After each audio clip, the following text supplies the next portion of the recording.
వక్రతుండ మహాకాయ సూర్యకోటి సమప్రభ నిర్విఘ్నం కురు మే దేవా సర్వకార్యేషు సర్వదా గురు బ్రహ్మా గురుర్విష్ణుః గురుర్దేవో మహేశ్వరః గురుః సాక్షాత్ పరబ్రహ్మ తస్మై శ్రీ గురవే నమః. శరదా శరదాంభోజ వదనా వదనాంబుజే సర్వదా సర్వదాస్మాకం సన్నిధిః సన్నిధిం క్రియాత్. ఔదుంబరః కల్పవృక్షః కామధేనుశ్చ సంగమః చింతామణిగురోః పాదౌ దుర్లభౌ భువనత్రయే. ఓం గం గణపతయే నమః. సద్గురవే నమః. శ్రీ మహాసరస్వత్యై నమః. ఓం గ్రాం దత్తాత్రేయాయ నమః. మనము శ్రీ గురు చరిత్ర నేటితో గ్రంథ పరిసమాప్తి చేసుకోబోతున్నామమ్మా. ఈ రోజున అనుబంధం చెప్పుకునేగా ముగిద్దాం. ఏమ్మా? అవధూతోపాఖ్యానం. శ్రీ గణేశాయ నమః. శ్రీ సరస్వత్యై నమః. శ్రీ గురుభ్యో నమః. ప్రస్తావన. మొదట పరబ్రహ్మం ఒక్కడే ఉంటాడు. నేను అనేకమౌదునుగాక అని ఆయన సంకల్పించి త్రిగుణాలను ఆశ్రయించి బ్రహ్మ విష్ణు మహేశ్వరులుగా ఆవిర్భవించి సృష్టి స్థితిలయాలు చేస్తాడు. ఈ త్రిమూర్తుల ఐక్యతే పరబ్రహ్మతో చేరి గురుతత్వం అయింది. త్రిమూర్తుల ఐక్యతే పరబ్రహ్మతో చేరి అదే గురుతత్వం అయిందిట. కనుక ఈ విశ్వమే గురు రూపం అని గురుగీత చెబుతుంది. అంటే సద్గురుని సేవించి ఆయన అనుగ్రహానికి పాత్రులైన వారికి విశ్వం గురు రూపమేనని అనుభవం అవుతుంది. మోక్ష ప్రాప్తికి దోహదం చేసే ఆత్మీయుడవుతుంది. అది సద్గురుని సేవించి ఆయన అనుగ్రహానికి పాత్రులైన వారికి విశ్వం గురు రూపమేనని అనుభవం అవుతుంది. అంటే చూడండి, ఇప్పుడు మనం సద్గురుని దీనిలో ఉన్నాం. ఏదైనా ఏ ప్రాణి వచ్చినా, లేదు ఏ భిక్షువు వచ్చినా, ఎవరు వచ్చినా ఈ రూపేణ ఆ సద్గురువే వచ్చారేమో అన్నట్లుగా మనకి అలాంటి ఆలోచన కలుగుతోంది. అంటే అది గురు సాంగత్యం వల్లనే కదా అమ్మా. అట్లా పరోక్షంగా ఏమవుతోంది, ఈ సమస్త చరాచర సృష్టి యావత్తు కూడా ఆయన ఆవరించి ఉన్నాడు అనేటువంటి బోధ మన మనస్సుకి తెలుస్తూ ఉంటుంది. అదే గురు సాంగత్యం. అలా అనుగ్రహం పొందిన వారికి ఈ జగత్తే కర్మబంధాలను కల్పించే ప్రతిబంధకమవుతుంది. శ్రీకృష్ణుడు తనను ఆశ్రయించిన అర్జునుడికి అట్టి అనుభవమే అనుగ్రహించాడు. అందుకే ఆయన జగద్గురువు. కనుక అటువంటి గురువును ముముక్షువు ఆశ్రయించి తీరాలి. బ్రహ్మర్షి అయిన వశిష్ఠుని శరణు పొందే వరకు సృష్టికి ప్రతి సృష్టి చేసిన విశ్వామిత్రునికి బ్రహ్మజ్ఞానమే లభించలేదు సరికదా. అతడికి ఈ సృష్టి ప్రతిబంధకమై అనేకసార్లు తపోభంగం చేసింది కూడా. సద్గురువును ఆశ్రయించక ఎంతటి తపస్వి అయినా ముక్తి పొందలేడని ఇటు పురాణ కథల సారాంశం. విశ్వమంతా తమ రూపమేనని భక్తులకు ప్రత్యక్షానుభవాన్ని ప్రసాదించగలవారే నిజమైన తత్వద్రష్టలు సద్గురువులు. విశ్వమంతా వ్యాపించిన సద్గురు తత్వాన్ని ఎలా గుర్తించవచ్చో సిద్ధుడు నామధారకుడికి అవధూతోపాఖ్యానంతో ఉదహరించాడు. ఈ శ్రీ షిరిడి సాయిబాబా వంటి సద్గురువు ఈనాటికి తన భక్తుల కట్టి అనుభవాలు ప్రసాదిస్తూ ఉన్నారు. అందుకే వారి చరిత్ర పఠించకుంటే శ్రీగురు చరిత్రలోనివి, ఇతర మహనీయుల చరిత్రలలోనివి ఎన్నో అంశాలు అర్థం కావు. అది ఈ అవధూతోపాఖ్యానంలో అవధూత 24 మంది గురువుల నుండి నేర్చిన జ్ఞానాన్ని మూల గ్రంథం టూకీగా సూచించింది. ఈ ఘట్టం గూర్చి ముముక్షువులు మననం చేసి తక్కిన అంశాలను ఊహించుకోవాలి. ఈ ఆంధ్రానువాదంలో ఈ అంశాలను కూడా భక్తుల వినియోగార్థం వివరించడమైనది. కథారంభం. గురుతత్వాన్ని సిద్ధుడు ఇలా ఒక పురాణోపాఖ్యానంతో వివరించాడు. యయాతి పుత్రుడైన యదుమహారాజు ఒకనాడు వేటకు వెళ్ళి ఆ నిర్జనారణ్యంలో కటిక నేలపై పడుకుని ఉన్న ఒక సర్వసంగ పరిత్యాగి సమర్థుడు అయిన ఒక అవధూతను చూచి ఆశ్చర్యపడి ఇలా అడిగాడు: స్వామి, ఆయుష్యము, సంపద, కీర్తి వీటిని కోరి మానవుడు ధర్మార్థ కామాలనే పురుషార్థాలయందు ఆసక్తుడవుతాడు. మీరు మాత్రం ఆసక్తులుగా లేదు. మీరు నైపుణ్యము లేక గాని, చేతగాక గాని, అజ్ఞానం వలన గాని ఇలా ఉన్నారని చెప్పలేము.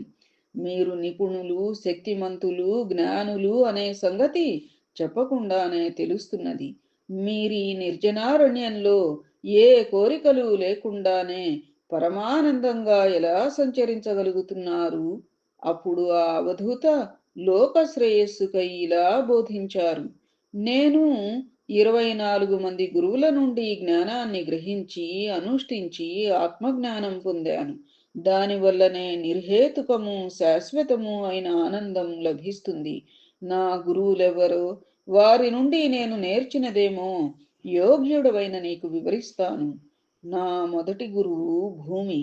పూర్వకర్మను అనుసరించి జీవులకు ఈశ్వరుడే ఆయా దేహాలు ప్రసాదించి వాటి జీవనానికి అవసరమైన రీతిగా ప్రవర్తింపచేస్తాడు. అటువంటి పశుపక్ష్యాదులెన్నో భూమిపై నివసిస్తున్నాయి. మానవులు భూమిని దున్నుతారు. బావులు, చెరువులు, కోనేళ్ల కోసం భూమిని త్రవ్వుతారు. జీవులన్నీ ఆమెపై మలమూత్రాలు విసర్జిస్తాయి. అయినప్పటికీ భూమి ఓర్పు వహించి జీవులకు సస్యాలు ఆశ్రయము ఇచ్చి పోషిస్తుంది. ఇన్ని జీవుల నుండి తనకు ఎంత బాధ కలిగినా చెలించక తన ధర్మాన్ని తాను అనుసరిస్తుంది. అలానే పూర్వకర్మ వలన ప్రేరేపించబడిన సకల భూతాల వరకు పీడింపబడినప్పటికీ ముముక్షువు ప్రేమ ఓరిములతో సహించి ధర్మ మార్గం నుండి చెలించకుండా ధైర్యం వహించి ఉండాలని భూమి నుండి నేర్చుకున్నాను. అలాగే భూమిపైనున్న కొండలు దేవాలయాలకు, సకాల వర్షానికి కారణమైన అరణ్యాలకు నెలవులు. ఎన్నో జీవులు వాటి గుహలలో నివసిస్తాయి. మానవులకెంతో ఉపకరించే నదులు వాటిలో జన్మిస్తాయి. గృహ ఆలయాది నిర్మాణాలకు కావలసిన రాళ్లను ప్రసాదించటమే గాక పరమార్థాన్ని కూడా మానవులకు ప్రసాదించగల ఎన్నో పవిత్ర తీర్థాలకు నిలయాలు పర్వతాలు. పర్వతం సకల జీవుల శ్రేయస్సు కొరకు మాత్రమే ఉంటుంది. ముముక్షైన వాడు అలా జీవించగలగాలని దాని నుండి నేర్చుకున్నాను అని. రెండవ గురువు వాయువు. వివిధ వస్తువుల శీత, ఉష్ణ, శుచి, అశుచి, సుగంధ, దుర్గంధాలతో సంబంధం లేకనే వాయువు అనాసక్తుడై వాటి మధ్య సంచరిస్తాడు. తాత్కాలికంగా వాటి చేత ప్రభావితుడైనట్లు కనిపించినా మరుక్షణమే తన సహజ నైర్మల్యంతో ఎల్లడలా సంచరిస్తాడు. ముముక్షువు కూడా ఇంద్రియ విషయాలు అనుభవమవుతున్నా సుఖదుఖాది ద్వంద్వాలలో తగులుకొనక హృదయము, వాక్కులకు అనుక్షణము సంభవించే విక్షేపాలను తొలగించుకోవడమే జీవిత లక్ష్యమని తలచి ప్రాణరక్షణకు అవసరమైన ఆహారం మాత్రం చేతనే యోగి సంతృప్తి చెందాలి అని. మూడవ గురువు ఆకాశం. అప్పుడప్పుడు ఆకాశము మేఘాలు, ధూళి, సంధ్యారాగాల చేత ప్రభావితమైనట్లు కనిపించినా అది సహజంగా దేనికి అంటనిది. ముని కూడా కాలగతిలో సృష్టించబడిన త్రిగుణాల వికార రూపమైన దేహానికి దాని వలన కలిగిన మనోవికారాలకు అంటనివాడై ఆకాశంలా స్వచ్ఛుడై ఉండాలని తెలుసుకున్నాను. అంతేగాక ఆత్మ ఆకాశం వలె సర్వవ్యాపి, దాని యందు గోచరించే వివిధ రూపాల చేత అది అవిభేద్యము, అసంగము, శుద్ధము అని గ్రహించినాను. అట్టి ఆత్మయే బ్రహ్మం గదా అని. నాలుగవ గురువు అగ్ని. అగ్నిదేవుడు ఒకప్పుడు విశేషాగ్నిగా ప్రజ్వలిస్తాడు. ఒకప్పుడు నివురుగప్పి మందంగా వెలుగుతాడు. మరొకప్పుడు రాపిడి వల్లనే ప్రకటమయ్యే అగ్నితత్వంగా వస్తువులలో సూక్ష్మంగా దాగి ఉంటాడు.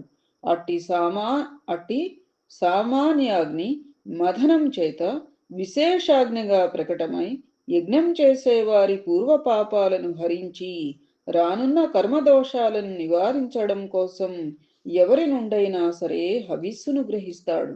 కానీ తాను మాత్రం వారి పాపాల చేత అపవిత్రుడుగాకనే వారి పాపాన్ని దహిస్తాడు. అలానే ముని కూడా తన తపశ్శక్తిని గుప్తంగా ఉంచుకుంటూ జనాన్ని పావనమనర్చడానికై సర్వుల నుండి భిక్షను కొని వారిని అనుగ్రహిస్తాడు. అది తన శక్తిని గుప్తంగా ఉంచుకుని జనులకి మళ్ళీ శ్రేయస్సుని ఎలా చేకూరుస్తున్నారు అంటే సర్వుల నుండి భిక్షను గైకుంటూ అట్లా వారి పాపాలని తగ్గిస్తున్నారు కదా. అట్లా తాను మాత్రం అగ్నివలే ఎట్టి భిక్ష వల్లనైనా పవిత్రుడు కాడు. అంతేగాక అగ్నికి సహజంగా రూపం లేకపోయినప్పటికీ కట్టెను చేరినప్పుడు ఆ రూపంతోనే భాషిస్తుంది. అలాగే ఆత్మ కూడా వివిధ దేహాల యందు తాదాత్మ్యం చెంది ఆయా రూపాలలో గోచరిస్తుంది. కానీ ఆ ప్రతీతి వాస్తవమైనది కాదు.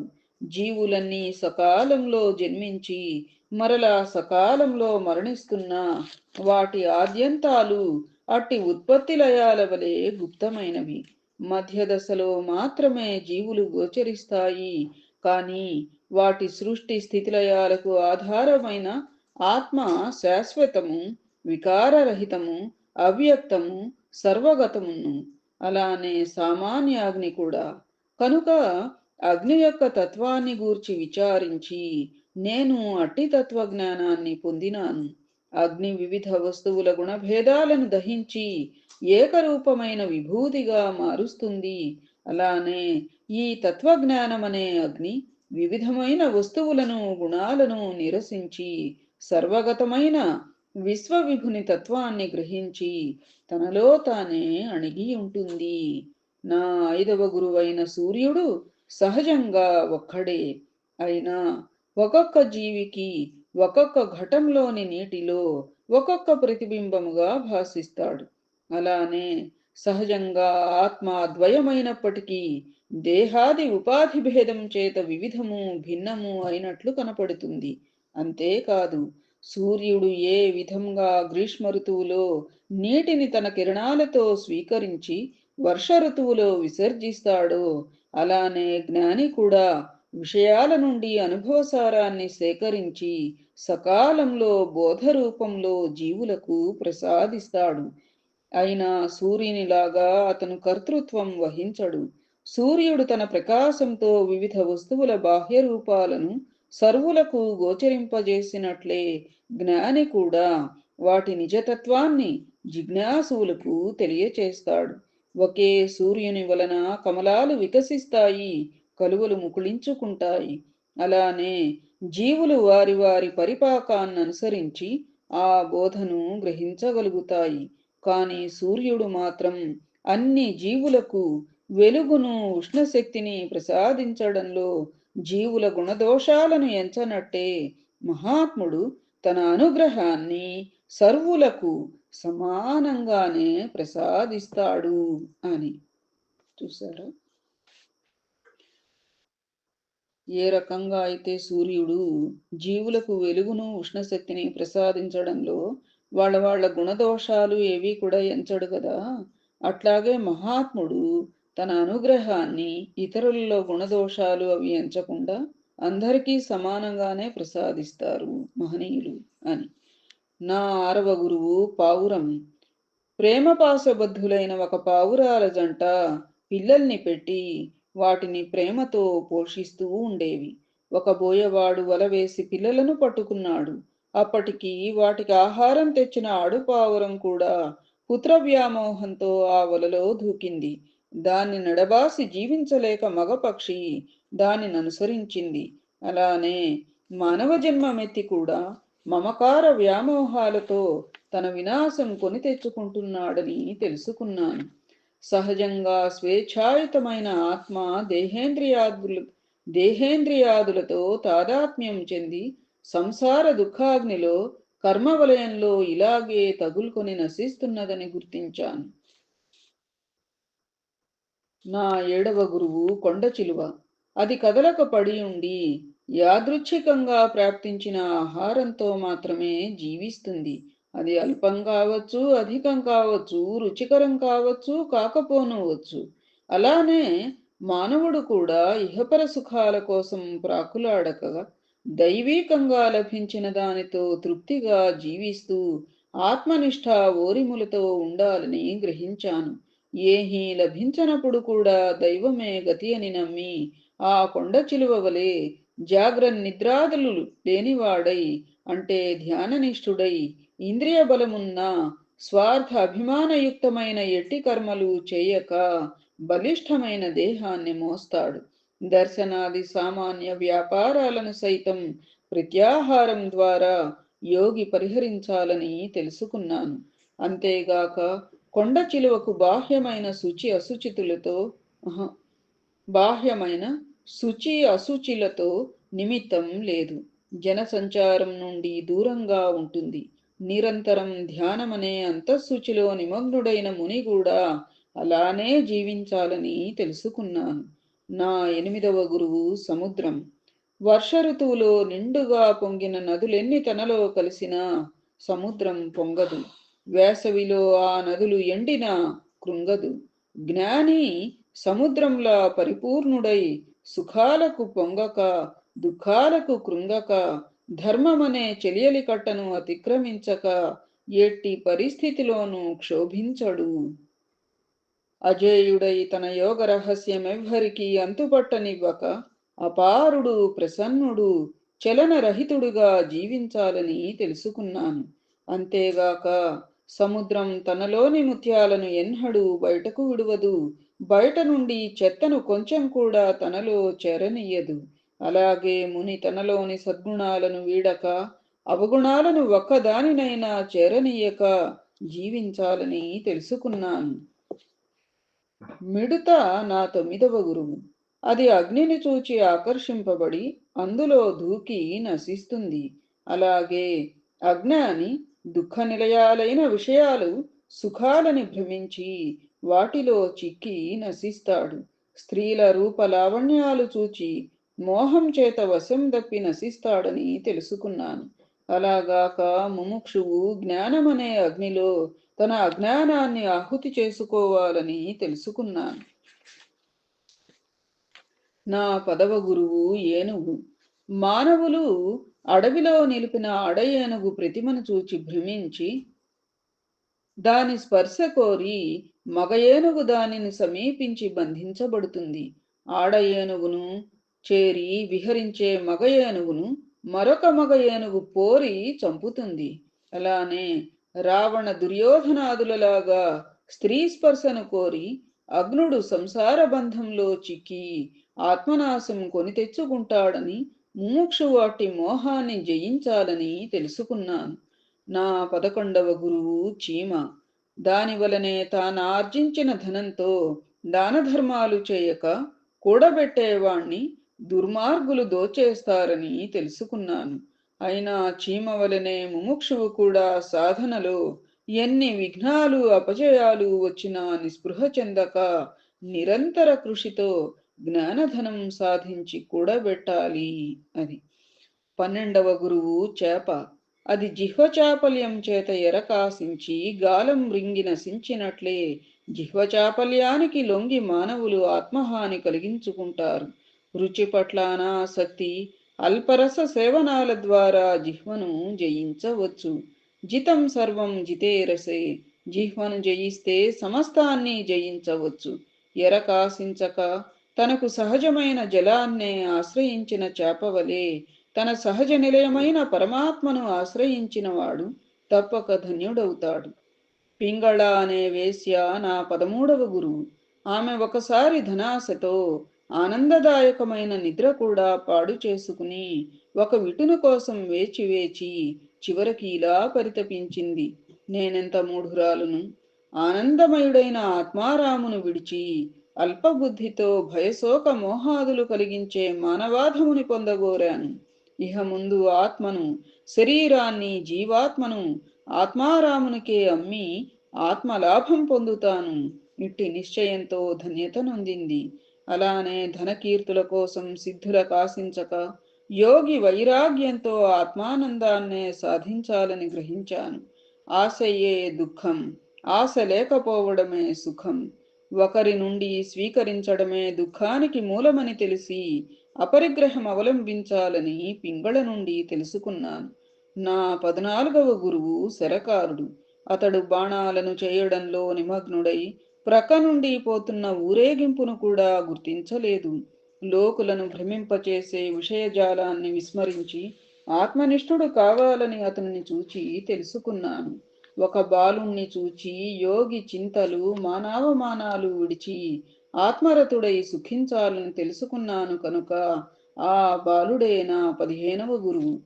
కాల ప్రభావం చేత చంద్రకళలు వృద్ధిక్షయాలు పొందినట్లు కనపడతాయే గాని చంద్రగోళం ఎట్టి మార్పులు చెందదు. అలానే జననం మొదలు మరణం వరకు గల మార్పులన్నీ దేహానికే, దేహికి సంబంధించవు. చంద్రుడు సూర్యకాంతిని ప్రతిబింబిస్తాడే గాని స్వయంగా ప్రకాశించలేడు. అలానే దేహి అయిన జీవుడు ఆత్మ చైతన్యాన్ని ప్రతిబింబిస్తాడే గాని స్వయంగా ప్రకాశించలేడని గుర్తించాను. కనుక చంద్రుడు నా 16వ గురువు. అతడు సర్వ జీవులకు ఆహ్లాదము చల్లదనము ప్రసాదిస్తున్నా వాటి నుండి ఏమీ ఆశించడు. జ్ఞాని భగవదనుగ్రహాన్ని జీవులకు పంచి వాటి తాపాన్ని హరిస్తూ కూడా నిరపేక్షుడై ఉండాలని తెలుసుకున్నాను. తామర పువ్వుల పరిమళం చేత ఆకర్షించబడిన తేనెటీగ రాత్రంతా ముడుచుకున్న కమలంలో బంధింపబడుతుంది. అలాగే యతి కూడా రుచి సుగంధము గల పదార్థాల పట్ల ఆసక్తుడైతే వాటిని సమర్పించే గృహస్థుని ఇంట చిక్కి పతితుడవుతాడు. తేనెటీగ పువ్వులు నలగకుండా తేనెను గ్రహిస్తుంది. సన్యాసి గృహస్థులకెట్టి కష్టము కలగచేయకుండా వారి నుండి స్వల్పంగా మాత్రమే ఆహారాన్ని సంపాదించాలి. అంతేగాక తుమ్మెద వివిధ రంగులు గల పువ్వుల నుండి తేనె మాత్రమే గ్రహించినట్లు వివేకి సకల శాస్త్రాల సారం మాత్రం గ్రహించాలి గాని పాండిత్యానికై ప్రాకులాడకూడదు. తేనెటీగ రేపటికని మాపటికని తేనె కూడబెట్టడం వలన తేనె అమ్ముకునేవాడు వాటి తేనెను అపహరిస్తాడు. కనుక ముని రాత్రికని రేపటికని ఆహారం కూడబెట్టక చేతులే భిక్షాపాత్రగా కడుపే కంచంగా జీవించాలి. ఇదంతా నాకు నేర్పిన తేనెటీగ నా 17వ గురువు. లేడిన 18వ గురువు.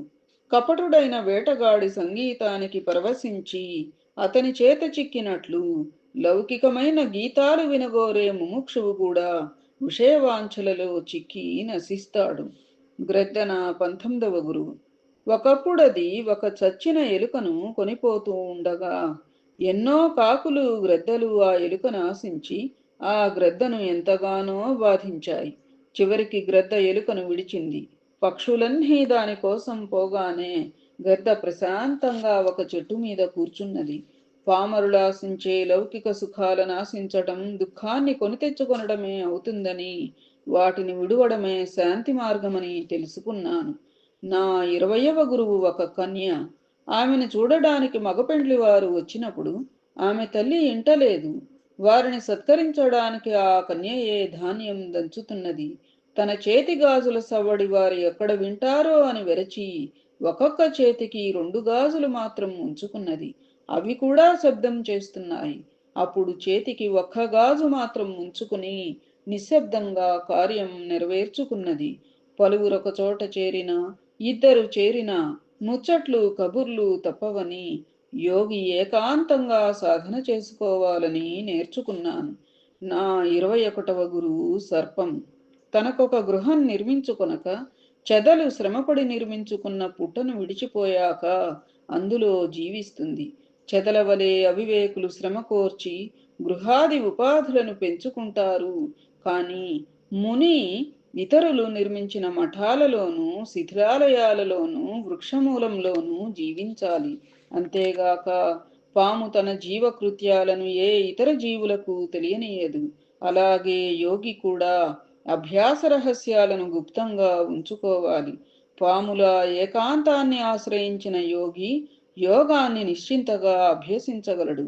పాము తన కుబుసాన్ని నిశ్చింతగా విడిచినట్లు యోగి కూడా అంత్యకాలంలో యోగ సిద్ధి వలన స్వచ్ఛందంగా దేహాన్ని త్యజించగలడు. సాలెపురుగు నా 22వ గురువు. అది తాను వెడలగ్రక్కిన పదార్థంతో గూడు అల్లుతుంది. కొంతకాలానికి తిరిగి దానిని మృంగివేస్తుంది. అలానే బ్రహ్మ తనలో నుండి ఈ సృష్టిని బహిర్గతం చేసి తిరిగి తనలోనే లీనం చేసుకుంటాడు. జీవుడు కూడా తన హృదయగతములైన సంస్కారాలతో తన ఉపాధిని పెంచుకుని మరలా అవసాన దశలో దాన్ని తిరిగి అంతర్గతం చేసుకుంటాడు. కనుక ఈ జగత్తంతా వాస్తవానికి బ్రహ్మమయమే అయినా కనుక ఈ జగత్తంతా వాస్తవానికి బ్రహ్మమయమే అయినా తత్వజ్ఞానాన్ని సాధించని వారికి ఇది వాసనామయం. నా 23వ గురువు భ్రమరకీటం. భ్రమరము తన గుడ్డు నుండి బయల్పడిన తన కీటాన్ని తెచ్చి గూటియందుంచి దాని చుట్టూ ఝుంకారం చేస్తుంది. ఆ ఝుంకార భీతి వలన కీటం అహర్నిశలు భ్రమరాన్ని గురించే చింతించి కొంతకాలానికి తానే భ్రమరమవుతుంది. అలానే సత్ శిష్యుడు తన గురువును నిరంతరం ధ్యానించి తానే గురురూపుడవుతాడని గుర్తించినాను. నా 24వ గురువు జలము. జలం సర్వజీవులకు దాహం తీరుస్తుంది. వాటి దేహాలకు శుచి, ఆరోగ్యం, చల్లదనం ఇస్తుంది. వృక్షాలను, సస్యాలను పోషిస్తుంది. అన్ని జీవులకు అంత మేలు చేస్తున్నా తాను మాత్రం నమ్రతతో పల్లమైన ప్రాంతాలలోనే నిలుస్తుంది. అలానే ముని తన్నాశ్రయించిన వారి హృదయ దేహతాపాలను తొలగించి రక్షిస్తూ కూడా వినమ్రుడై ఉండాలని గ్రహించినాను. తదుపరి అంశం శ్రీ గురు చరిత్ర కాల నిర్ణయం.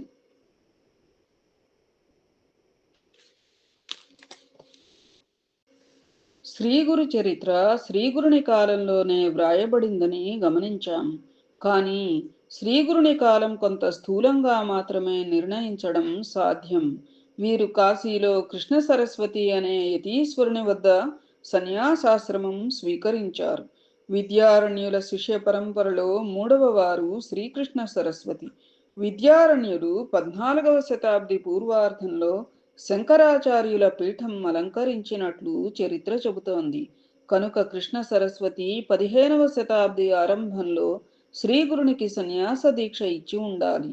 శ్రీగురుడు 9వ ఏట ఇల్లు విడిచి వెళ్ళిపోయారు. అటు తర్వాత 30 సంవత్సరాలకు ఆయన తిరిగి తన తల్లిని దర్శించారు. అంటే ఆయనకు 38 సంవత్సరములు ఉండాలి. ఆయన మాతృదర్శనానికి బయలుదేరే ముందు సాయం దేవునితో మళ్ళీ 16 సంవత్సరాల తరువాత తమ దర్శనం అతనికి లభించగలదని చెప్పారు. అటు తరువాత రానున్న బహుధాన్యనామ సంవత్సరంలో శ్రీశైలంలో మళ్ళీ తమను కలుసుకోమని ఆదేశించి ఆయన వెళ్ళిపోయారని శ్రీగురు చరిత్ర చెబుతుంది. అంటే అప్పటికి శ్రీగురుని వయస్సు 54 సంవత్సరములు అయి ఉండాలి. అంటే ఆయన క్రీస్తు శకం 1405 పార్థివనామ సంవత్సరంలో అవతరించి ఉండాలని కొందరు చరిత్రకారులు తలచారు. శ్రీగురుని చేత యవనరాజు భయం నుండి రక్షించబడిన సాయందేవుని కుమారుడు నాగనాథరావు. అతని కుమారుడు గంగాధరుడు. అతని కొడుకు శ్రీ నృసింహ సరస్వతి శిష్యకోటిలోని వాడు. అతడే సన్యసించి గంగాధర సరస్వతి అను పేర ప్రసిద్ధి చెందాడు. ఇతడు శ్రీగురుని అనుమతితోనే శ్రీగురు చరిత్ర వ్రాసినట్లు ఆ గ్రంథారంభంలోనే స్పష్టంగా వ్రాశాడు. ఆ గ్రంథమంతా సిద్ధ నామధారక సంవాదంగా వ్రాయబడింది. ఈ సిద్ధయోగి శ్రీగురుని ముఖ్య శిష్యులలో 7వ వాడని శ్రీగురు చరిత్ర చెబుతున్నది. మిగిలిన శిష్యులందరినీ తీర్థయాత్రలకు పంపివేసినప్పుడు కూడా సిద్ధయోగిని మాత్రం తమ చెంతనే ఉండనిచ్చారు. కనుక గ్రంథకర్త అయిన గంగాధర సరస్వతియే శ్రీగురుని శిష్యుడైన సిద్ధుడు అన్నది స్పష్టం. అయితే అతడు తన పేరు నామధారకుడని వ్రాసుకోవడానికి కారణమేమిటి? శ్రీగురుని అనుగ్రహము, ఆదేశము పొందకముందటి గంగాధరుడే నామధారకుడు. అది పొంది వారి అనుగ్రహానికి పాత్రుడైన తరువాత తానే సిద్ధయోగి. అంతకుముందు తాను నామధారకుండని వ్రాసుకోవడంలో ఒక ధర్మశాస్త్ర సూక్ష్మం ఇముడి ఉన్నది.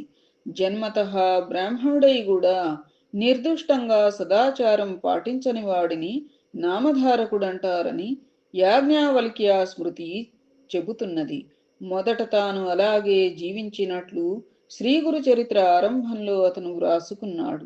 శ్రీగురుని అనుగ్రహం పొందిన తరువాత తన పేరు చివర సరస్వతి అనే గురునామాన్ని తన దీక్షానామంగా ధరించడం వలన కూడా అతడు నామధారకుడు అయ్యాడు. తన గురువు యొక్క అవతార కార్యాన్ని కొనసాగించడంలో భాగంగా శ్రీగురుని లీలలు ప్రచారం చేయడమే ఈయనకు సాధనగా విధించబడింది. అంటే ఈ గ్రంథం 15వ శతాబ్దం ప్రాంతంలో వ్రాయబడి ఉండాలి. కొందరు పండితులు శ్రీగురుని నిర్యాణం క్రీస్తు శకం 1516లో జరిగి ఉండాలని నిర్ణయించారు. గురు చరిత్ర ప్రకారం చంద్రుడు కుంభరాశిలో ఉండగా ఒక బహుధాన్య సంవత్సరంలో శ్రీగురుడు అంతర్ధానమయ్యారు. ఇది 1456 మధ్య అయి ఉండాలని అప్రబుద్ధ అనే చరిత్రకారుడు, కొందరు జ్యోతిష్ శాస్త్రవేత్తలు అన్నారు. కొన్ని వ్రాత ప్రతులలో ఆ సంవత్సరమే ప్రస్తావించబడినట్లు నృసింహ సరస్వతి మరియు దత్త సాంప్రదాయాల చరిత్ర అనే మరాఠీ గ్రంథంలో రామచంద్ర చింతామణి డేరే వ్రాశారు. గురు చరిత్ర వచనం జనవరి 19, 1459కు సరిపోతుందని టిబి అభ్యంకర శాస్త్రి, కామత్ పండితులు నిర్ణయించారు. శ్రీగురుడు 50 సంవత్సరములు జీవించి ఉండవచ్చని తలచి వారి జనన సంవత్సరం 1406 ప్రాంతమై ఉండాలని పూర్వ చరిత్రకారుల అంచనా. కానీ ఈ అంచనా సరికాదు. ఈ వివరాలను విపర్యయ క్రమంలో వివరిద్దాం. శ్రీగురుని నిర్యాణం 1456, గాణగాపురవాసం 23 సంవత్సరాలు, 1433 నుండి 1456 వరకు. అంతకుముందు వాడిలో తపశ్చర్య 12 సంవత్సరాలు, అనగా 1420 నుండి 1432 వరకు నరసింహవాడిలో ఉన్నారు. ఔదుంబరవాసం 1419, పరళీ వైద్యనాథ నివాసం 1418, గౌతమి తటయాత్ర 1416 నుండి 1418 వరకు, పునర్మాతృదర్శనం 1414, సన్యాసాశ్రమ ఇది పోయింది ప్రింట్. సన్యాసాశ్రమ స్వీకారం 1386, గృహ పరిత్యాగం శ్రీగురు వచనం ప్రకారం పునరాగమనానికి 30 సంవత్సరాలకు ముందు 1384లో. ఇది ఉపనయనం తర్వాత 1 సంవత్సరానికి, అనగా ఉపనయన సంవత్సరం 1383, జననం 1376. అంటే శ్రీగురుని ఆయుర్దాయం 80 సంవత్సరములు. సాయిరాం. శ్రీగురుడు వాసర బ్రహ్మేశ్వరంలో ఉండగా సాయం దేవుని బాధ పెట్టిన యవనరాజే దేశంలోని బ్రాహ్మణులను చర్చలో పరాభవించమని 2 పండితులను ప్రోత్సహించి ఉండవచ్చు. ఈ కుపండితులకు శ్రీగురుడు గర్వమణచినది గాణగాపురంలోనే. అంటే సాయం దేవుడు సెప్టెంబర్ 24, 1422 నుండి ఫిబ్రవరి 27, 1435 వరకు రాజ్యపాలన చేసిన అహ్మద్ షా కొలువులోని వాడై ఉండాలి. హిందువుల పట్ల ఆదరణ కలిగి ఉన్న 2వ అల్లావుద్దీన్ శ్రీగురునికి భక్తుడై ఉండాలి. ఇతడు ఫిబ్రవరి 27, 1435 నుండి ఫిబ్రవరి 13, 1458 వరకు రాజ్యపాలన చేశాడు. ఇతని మరణానంతరం 1 సంవత్సరంలోగా శ్రీగురుడు నిర్యాణం చెంది ఉండాలి. శ్రీగురుని జీవితకాలంలో 6 బహమనీ వంశపు యవనరాజులు బీదర్ను పరిపాలించారు. వీరిలో 5వ వాడైన అహ్మద్ షా 1432లో తన ముఖ్య పట్టణాన్ని బీదర్ అంటే వైఢూర్య నగరానికి మార్చాడు. తన 2వ అల్లావుద్దీన్ 1435 నుండి 1458 వరకు వ్రణంతో బాధపడ్డాడని చరిత్ర చెబుతున్నది. అతడే వెనుక జన్మలో శ్రీపాదులను సేవించినటువంటి రజకుడై ఉండాలి. 2వ అల్లావుద్దీన్కు వ్రణబాధ హిందూ అయిన సన్యాసి మహిమ వలన తగ్గిందని ముస్లిం చరిత్రకారులు వ్రాయకపోవడానికి వారి స్వమతాభిమానం కారణమై ఉండవచ్చు. బీదర్ను శ్రీగురు చరిత్ర పలుచోట్ల చాహు రాష్ట్ర అని వర్ణిస్తుంది. బీదర్లోని బహ్మనీలు రాజ్యాన్ని 4 భాగాలుగా చేశారని చరిత్ర చెబుతున్నది. రెండవ అల్లావుద్దీన్ ఒక్కడే గాక మరికొందరు ముస్లిం పరిపాలకులు కూడా శ్రీగురుని భక్తులైనట్లు తెలుస్తున్నది. బీజపూర్ ఇబ్రహీం బాదుషా అనే యవనరాజు శ్రీగురు పాదుకలకు మందిరం నిర్మించాడు. బీజాపూర్ రాజైన యూసఫ్ ఆదిల్ షా కూడా బీజపూర్లోని తన కోటలో నిత్య పూజ కోసం శ్రీగురు పాదుకా మందిరం నిర్మించాడు. ఇతడే నర్సోబావాడి క్షేత్ర నిర్వహణ కోసం జౌఖేడు, గౌఖేడు అనే గ్రామాలను జాగీరులుగా సమర్పించుకున్నట్లు ఆధారాలు ఉన్నాయి. శ్రీగురుని జననానికి శ్రీపాదుల నిర్యాణానికి మధ్యకాలం 25 సంవత్సరాలను నిర్ణయించి వారి జీవితకాలం 1330 టు 1351 అని చరిత్రకారులు అంచనా వేశారు. శ్రీగురు చరిత్ర క్రీస్తు శకం 1460 ప్రాంతంలో మొదట సిద్ధముని శిష్యులొకరి చేత సంక్షిప్తంగా సంస్కృతంలో వ్రాయబడినదని మరాఠీ సారస్వత అన్న గ్రంథంలో వినాయక లక్ష్మణ్ భావే వ్రాశారు. తర్వాత కన్నడ దేశీయుడైన గంగాధర సరస్వతి దానిని 7491 ఓవీలు 51 అధ్యాయాలు గల గ్రంథంగా మహారాష్ట్ర భాషలో వ్రాశారు. రచన గాణగాపూర్లో జరిగింది. ఆ కాలంలో ఆ ప్రాంతంలో మహారాష్ట్ర సంస్కృతి బాగా వ్యాపించడం వలన ఈ రచనలో మరాఠీ కన్నడ భాషల మిశ్రమం కనపడుతుంది. శ్రీగురుని శిష్యుడైన సాయందేవుని తరువాత 5వ తరం వాడు సరస్వతి గంగాధరుడు. అంటే అతడు శ్రీగురు నిర్యాణం తర్వాత 75 లేక 80 సంవత్సరాల వాడై ఉండాలి. అతడు శ్రీగురుని నిర్యాణం తరువాత సుమారు 100 సంవత్సరాలకు అంటే సుమారు 1556 ప్రాంతంలో ఈ గ్రంథాన్ని వ్రాసి ఉండాలి. సాయందేవుని కుమారుడు నాగనాథరావు, అతని కొడుకు గంగాధరుడు, అతని కొడుకు శ్రీగురుని శిష్యకోటిలోని వాడే. అతడే సన్యసించి గంగాధర సరస్వతి అయినాడు. ఇతని తల్లి పేరు చంపాదేవి. శ్రీ సిద్ధనామధారక సంవాదాత్మకమైన ధర్మార్థ కామమోక్ష ప్రతిపాదకమైన శ్రీగురు చరిత్ర అను పేరుగల ఈ గ్రంథరాజం శ్రీ దత్తాత్రేయ స్వామి యొక్క ప్రత్యక్షమైన ఆజ్ఞ మేరకు శ్రీమత్ పరమహంస పరివ్రాజకాచార్యులు శ్రీ దత్తాత్రేయ స్వరూపులు అయిన శ్రీ వాసుదేవానంద సరస్వతి చరణుల చేత సంస్కృత భాషలో వెలయించబడిన శ్రీ సంహితాయన గురుద్విసాహశ్రీ అనే గ్రంథం.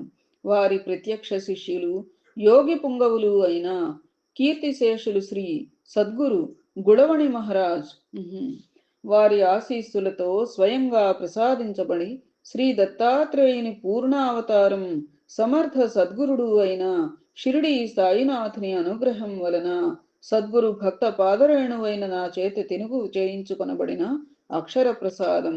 తప్పులు అనువాదకునివి, మహిమ స్వామిది అని మాస్టర్ గారు చెప్తున్నారన్నమాట. ఎక్కిరాల భరద్వాజ మాస్టర్ రాశారు కదా తెలుగులో ఇది. అది శ్రీ దత్తాయ గురవే నమః. శ్రీ శ్రీపాద శ్రీవల్లభాయ నమః.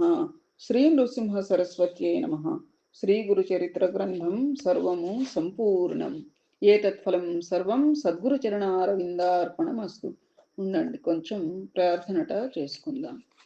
నిద్రా మాతృపురే ససహ్య శిఖరే పీఠం మిమంక్షాపురే కాస్యాఖ్యే కర్ణాటకేర్ఘ్యమపరే భిక్షాస్య కొల్హాపురే పాంచాలే భుజిరస్య విఠ్ఠలపురే పత్రం విచిత్రం పురే గాంధర్వే యుజిరాచమః కురుపురే దూరే స్మృతోనాంతరే అమలకమలవక్త్రః పద్మపత్రాభనేత్రః పరవిరతికళత్రః సర్వథాయ స్వతంత్రః స చ పరమపవిత్రః సత్కమండల్వమత్రః పరమరుచిరగాత్రో యో అనసూయాత్రిపుత్రః. జయతు జయతు దత్తో దేవసంఘాభిపూజ్యో జయతు జయతు భద్రో భద్రదో భావుకేజ్యః. జయతు జయతు నిత్యో నిర్మలజ్ఞానవేద్యో జయతు జయతు సత్యః సత్యసంధో అనవద్యః. नमस्ते नमस्तेष्टदात्रे विधात्रे नमस्ते नमस्तेडिताघौघहर्त्रे नमस्ते नमस्तेऽङ्गितज्ञानभर्त्रे नमस्ते नमस्तेष्टकर्त्रे कहर्त्रे नमो नमस्तेऽस्तु पुरान्तकाय नमो नमस्तेऽस्त्वसुरान्तकाय नमो नमस्तेऽस्तु खलान्तकाय दत्ताय भक्तार्तिविनाशनाय श्रीदत्तदेवेश्वर मे प्रसीद श्रीदत्तसर्वेश्वर मे प्रसीद प्रसीद योगेश्वर देहि योगं त्वदीयभक्त्यै कुरु मावियोगम् दत्तात्रेयो हरिः कृष्णः उन्मत्तो नन्ददायकः मुनिः दिगम्बरो बालः पिशाचो ज्ञानसागरः। फलश्रुति त्रिकालं यः पठेन्नित्यं मोक्षसिद्धिमवाप्नुयात् दत्तात्रेयः सदा रक्षेत् ऋषिः सत्यं न संशयः विद्यार्थी लभते विद्यां रोगी रोगात् प्रमुच्यते अपुत्रो लभते पुत्रं धनार्थी लभते धनम् अभार्यो लभते भार्यां सुखार्थी लभते सुखम् उच्यते सर्वपापेभ्यः सर्वदा विजयी भवेत् सर्वदा विजयी भवेत् सर्वदा विजयी भवेत्। श्री सच्चिदानंद समर्थ सद्गुरु दत्तात्रेय महाराज की जय। ओम शांति शांति शांति। करचरणकृतं वा कायजं कर्मजं वा श्रवणनयनजं वा मानसं वापराधं विहितमपि हितं वा सर्वमेतत् क्षमस्व। जय जय करुणाब्धे श्री प्रभो साईनाथ। श्री सच्चिदानंद समर्थ सद्गुरु साईनाथ महाराज की जय। श्री सीताराम लक्ष्मण भरत शत्रुघ्न सहित हनुमते नमः। सद्गुरवे नमः। श्रीमात्रे नमः। ओम द्रां दत्तात्रेयाय नमः। शुभं भूयात्। सर्वे जनाः सुखिनो भवन्तु। समस्त सन्मंगलानि सन्तु। लोकाः समस्ताः सुखिनो भवन्तु। स्वस्ति।